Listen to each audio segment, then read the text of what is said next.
Hello everybody, it's Matthew from Matthew Lester Website Design.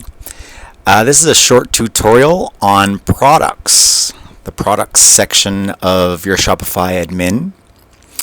I will be going over how to fill in products one by one. There are other options that you can upload products from a spreadsheet. I'm just going to be going over how to create a product individually from this tutorial. So on the left hand side under products, you can see I've already got some products already set up here in the store. So if we just look at one of these products here,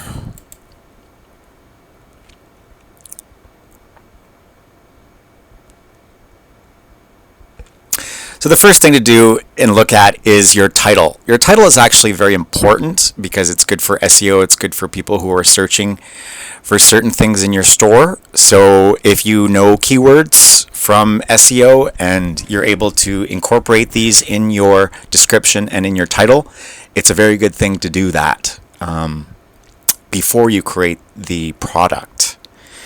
Now on the product page, you will see a few things here. I'll go over those quickly and then I'll show you how to actually import images and things like that. So the title is important. Your description here, I have some special coding in the cart that is actually separating the different details. So I've got a separator for description, a separator for product specifications. But you don't actually have to separate these yourself. It can just be a string of text with, some returns in there. As long as you've got some good keywords in there and a good description with what the product is and what it entails, whether it's one or two or, you're selling them in lots, that's good information to have in there. The product height, weight, length, all those things are actually really good for customers. If you've got separate images that actually have schematics of the product, blueprints or what have you, it's good to actually incorporate those. You can also add branding to the particular product. If you're selling a branded product, you can add their logo to the media. Your pricing. So the pricing here is what the actual price is. If you put in a compare at price, this is basically what is being compared at. So sometimes people will put in a larger price in this to compare price at. I just leave it blank because I find that it actually is just an extra piece of information that people don't need to see. But it's up to you if you want to put in a compare at price. Your cost of the product, I have this blank at the moment, but if you know the cost of your product, then you can put it in there. This isn't shown to customers, so it's only for your information. Charge tax on this product. If you're a store that charges tax on all products and it's shipping, go ahead and click that, make sure that's turned on. If it's turned off, it won't be charging tax, and you'll have to be spending some of your hard-earned income to pay for that tax. The SKU is your internal stock keeping unit. So every product should have a SKU and the barcode that goes along with it. So it's usually the GTIN or the UPC code that goes in there, which is usually the barcode that's on every product package. It's good to have that on there. You want to track the quantity that you have in your store and you want to continue selling when your product is out of stock. You can have this checked or have that checked off. Usually I like to keep it checked on unless you've got some other apps and things like that are installed in your store to notify the customer or notify you if your product is low. I like to keep this on. If it does ever come out of stock and I notice that I don't have this in stock, then I email the customer and say, we're out of stock. It'll be back at this time. We'll send your order then. And, a lot of customers are okay with you sending that information if your cart isn't set up to show that it's out of stock. It's a physical product, so if you're selling digital products, you won't have that checked off. This is the weight. So now, because my cart is set up to calculate shipping rates by weight, this isn't the actual weight of the product. It's the calculation that my cart will do to give a price for its shipping. So you can actually put the real weight in there, but I like to do it this way for my shipping, because if you use UPS or USPS or Canada Post or whatever you're using for your automatic calculation, then you would need to put the real weight in there. So this is dimensional weight, not necessarily the weight of the product. Customs information: if you are shipping your products across any border, it's a good idea to put in here where the product has been manufactured. A lot of products are manufactured now in Asia, as you know, so it's a good idea to actually put in where the product is being made. The harmonized system. So this is a code that you would grab from your particular government's website. The harmonizing system, you have to do a search on that. It's usually 6 numbers. Variants. So if your product has different variants, such as colors or sizes, or if you've got something else that's the same product but in a different SKU. So I'm not going to be going over those today for variants. But search engine listing preview. So this is what the customer is going to see when they do a search in Google. This is what Google is going to be showing to your visitors if they're doing an organic search through Google or any other search engine for that matter. SEO, there'll be a separate video on SEO because it's quite in-depth and quite involved. And if you're not familiar with SEO, then just let Shopify create this for you. It does create it for you based on your title and description. Up here on the right is whether the product is actually active or if you're working on it as a draft. The sales channels that this product is accessible to. So I have it accessible to Google, Pinterest, and Facebook, and a bunch of other ones. You can manage these by clicking Manage, and you can either deselect them all or select certain ones that you want this product to have a link to. I link them all. There are some products that I do not let Google look at, such as if it's a custom product, or when I say custom product, I mean if I'm doing a custom change to the product, I don't want Google to know that, so if it's let me just show you what that would look like. So for example, if I'm doing a custom adjustment to a wrought iron product, I don't want Google to actually look at that. Or any UPS delivery if I'm actually charging an extra fee for that. So let's go back here. And maybe I will go over the variants because that's kind of important.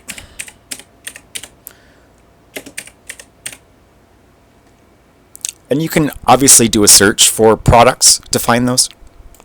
So let me just open this one so I can show you what variants look like. And so I've added all of these descriptions here for this product, even a little schematic that customers really enjoy looking at. If they're not really visual in terms of what a product, how big a product might be. A lot of people want to pre-measure where things are going in their house, or depending on your product. It's actually a good idea to have these. So with variants, let me just show you what this page looks like in the store, so you can get an idea of what how the variants function.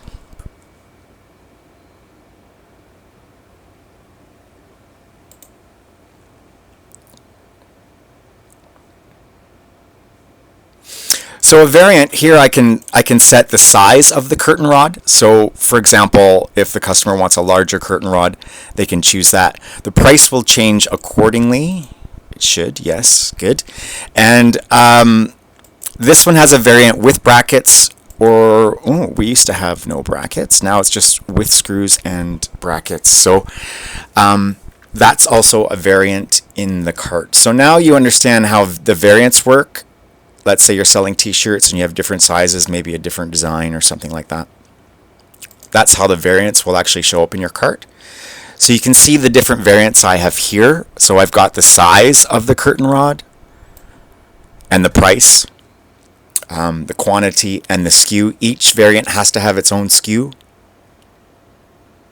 And you can edit these as well. So let's say you made a mistake or you're changing a code. You can click that and you can adjust each variant accordingly. Always have their barcode in there as well. And the weight, of course, is very important, as I mentioned.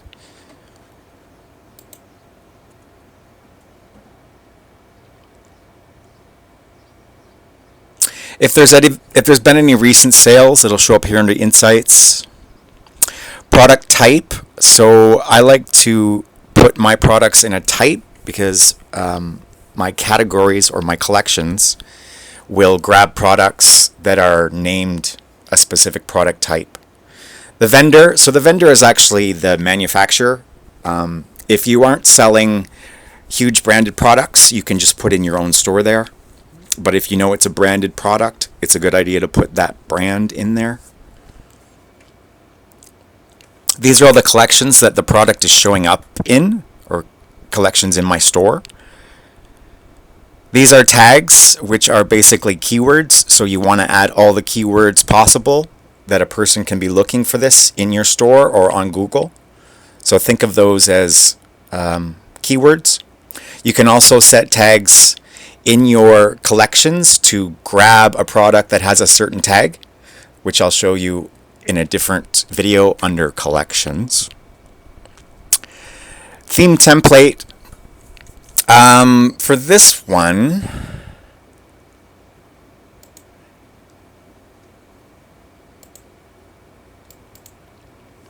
it's basically the template layout that your store uses to show the product, how it's going to look in a cart like this.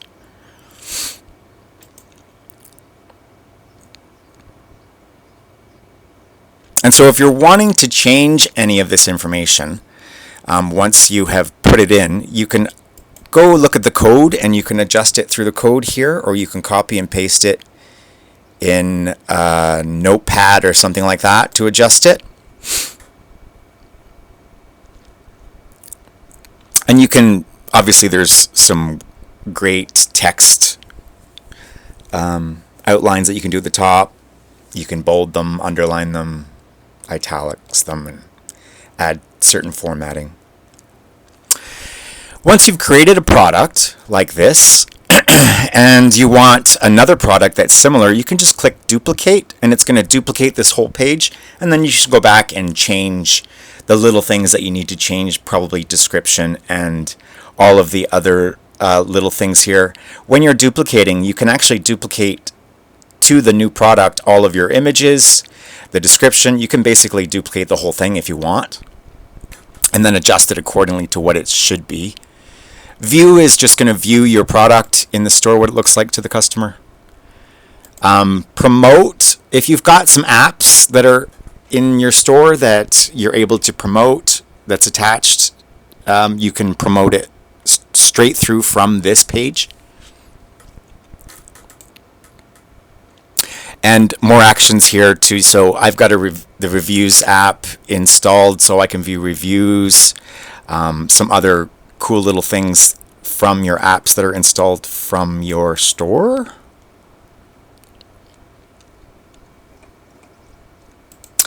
And if we go back to products, now if you do have a product that you've created and it's not showing in your store, there's a few things you should check. The first thing is to make sure that it's active, so that it's not set to draft, that it is set to active. Make sure you've got all these filled in. And then you're good to go. And depending on your plan, Shopify allows certain number of products for your store. Certain apps also will gauge what they charge you depending on how many products you have in your store. This particular store is actually having some inventory script built, so I have them all set for 777. I just think it's a lucky number. So until we have this fixed this week, they are currently set to 777, all products. Your inventory type will show up here. So if you have it set for type, you can have that in your vendor as well. And of course, you can filter these products by vendor, tag, status, and more filters if you want to get really specific to find certain products. You can also sort them in any way you see fit, whether it be your newest products or A to Z, whatever. Active. So these are going to show me all my active ones. If you have some products that you're no longer selling, you just want to archive them, you can archive them there and remove them from the status.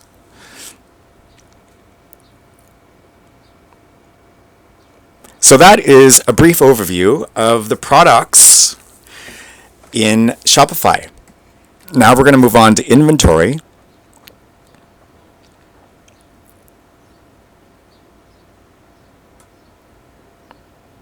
Actually, I think I forgot how to add images, so let me just go back here and show you quickly how to do that. Once you've got your description there, you want to add your products, so you just click and add media. Just remember that pictures on the left side will show up first. So this is your first image in the cart. So when the customer is actually viewing in a category, you can see here, the first image, the largest image, shows up first. So if you're getting an image that looks weird, that's not supposed to be there, or that you don't want to be first, or showing up in your collection files, collection pages, make sure that you got the right image here. So, of course, if you want to add some, you're just going to click Add Media, or you can drag and drop your files over there. Whatever you want to do, it's going to be helpful. And Shopify also allows you to adjust the image. So I can click on it and I can edit the alt text that the image has. I can crop it, rotate it. You can draw on it. So for example, if you want to put some text here, you can do that. Resize it if it's too big. Delete the media, of course. So Shopify gives you a good way to make your pictures perfect, showing up in your cart with the alt text and the right size. So just remember, you have to have high-res images for this. You can't use tiny little JPEGs because they're not going to show up on your product page. So the higher the res, the better. If you want to add videos, you can actually add instruction videos, or maybe you have a video of a product, you can actually embed videos as well.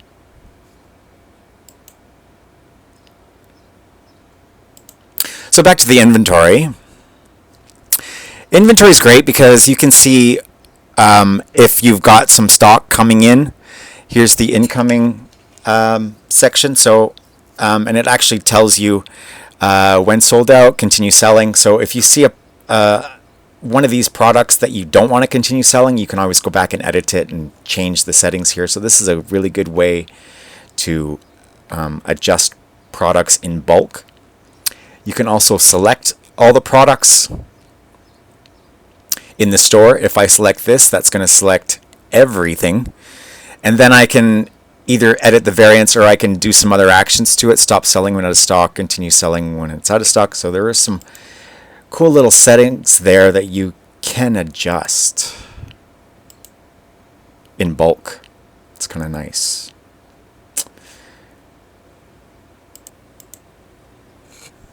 If you do have inventory coming in and you're doing those one by one, you can actually go in here and say, okay, well, we got 6 more of those came in today. We got 3 of those that came in today.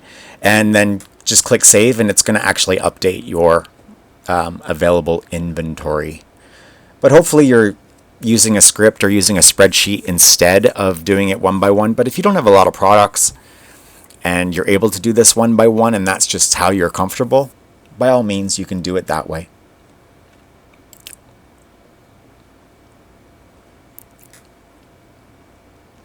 Transfers. Add a transfer. You can track and receive incoming inquiries from your suppliers and business locations.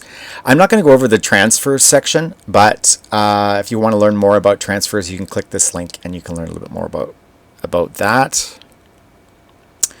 Collections are really important. So these are the collections where all of your products are going to show up in your store. And so under here, I call them categories, but Shopify calls them collections.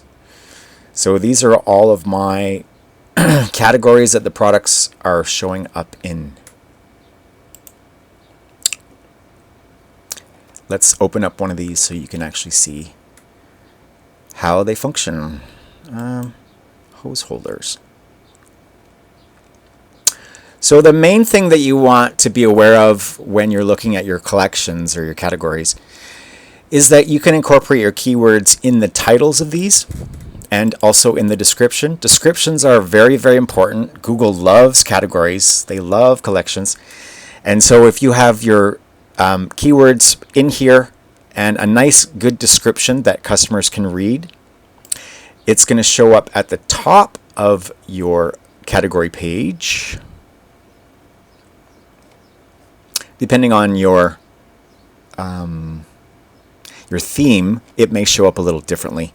So the theme on this store, I believe, is, I'm trying to think, pipeline. And you may have a different theme or even the free theme.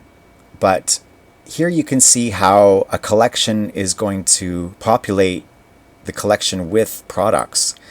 So the conditions are important because here I've got the tag must be hose holder and the product title contains hose. So any of those conditions, it's going to populate in this category. Any product that has those conditions.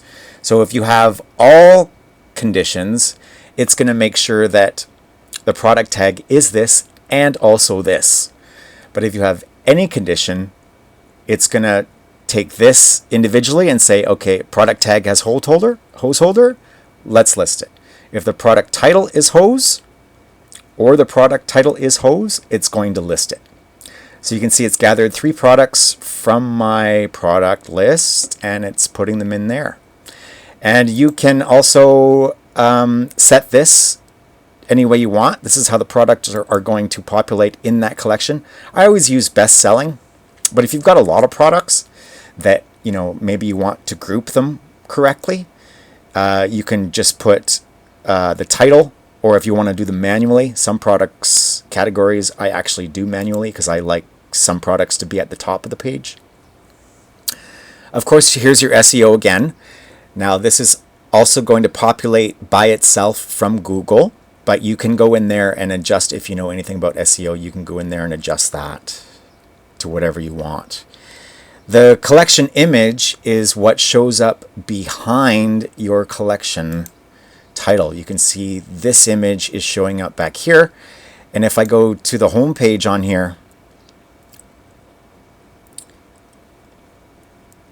you can see that I have featured categories here. And so it puts it behind the title.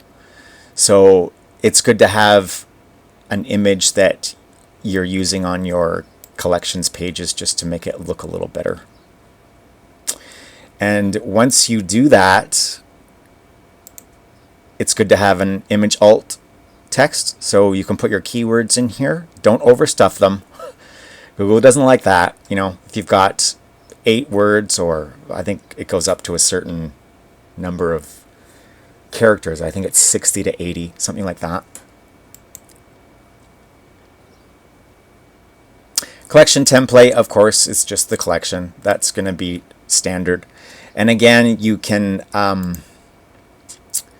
use some other apps to upload these. If you don't want to do them individually by themselves, you can use a spreadsheet with an app. My favorite is Matrixify, and I use that for all my products and all of my collections when I'm updating them. because it's easy to just upload and download. I'm not going to be showing that app, but I may do a video in the future on Matrixify. It is my favorite app by far. And I think that we've covered the collections.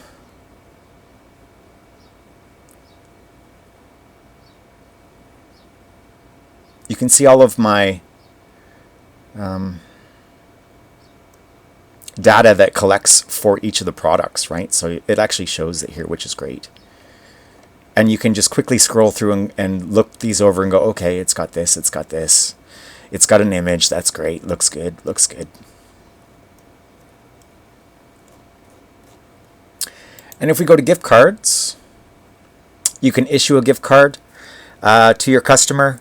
I actually create products, so customers can buy gift cards in my store. So you can create a product that's called gift card and do it that way, or you can do it this way. Just read their terms of service for using gift cards. It's good to know. You can issue a gift card, export gift cards, view gift card products, add gift card product. So if you want specific products to be for gift cards, you can set that up. Other than that, gift cards can be used on, a lot of people do use them. Just be aware that sometimes there are some gift card fraud. So just be aware of that. Most of my stores, I do not issue gift cards, only when a customer actually calls me specifically and wants to maybe send something to their family member or something like that. So that is the tutorial for products. Look forward to seeing you in the next video. Please give me a subscribe and a thumbs up and hit that notification bell. Matthew Lester out.